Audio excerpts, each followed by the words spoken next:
সরকারের 1 মাস পূর্তি উপলক্ষে বুধবার দুপুরে সচিবালয়ে সংবাদ সম্মেলন করেন তথ্য সম্প্রচার মন্ত্রী জহিরুদ্দিন স্বপন। তিনি বলেন, মধ্যপ্রাচ্যের যুদ্ধকে কেন্দ্র করে জ্বালানি সংকট সমাধানের ব্যবস্থা নিচ্ছে সরকার।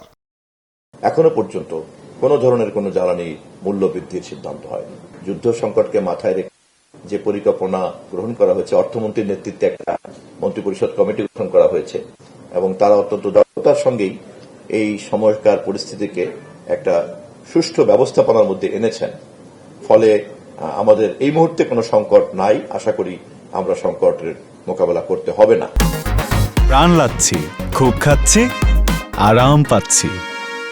নির্বাচনী ইশতেহারে অঙ্গীকার পূরণে সরকার সর্বোচ্চ গুরুত্ব দিচ্ছে বলে জানান তথ্যমন্ত্রী।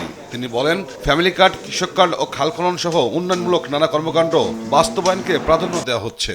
জুলাই যোদ্ধাদেরকে দায় মুক্তি দেওয়ার জন্য আমাদের যে একটা সর্বসম্মত রাজনৈতিক অবস্থান আছে, সেটাও আমরা গতকালকে পার্লামেন্টের বিশেষ কমিটিতে সর্বসম্মত সিদ্ধান্ত নিয়েছি। আগামী সংসদে জুলাই যোদ্ধাদের দায় মুক্তির বিলকে আমরা আইনে পরিণত করব। যত দ্রুত সম্ভব হযরত শাহজালাল আন্তর্জাতিক বিমানবন্দরের 3rd টার্মিনাল চালু করার কথাও জানান তথ্যমন্ত্রী। তৌফিক মাহমুদ মুন্না, দেশ টিভি, ঢাকা।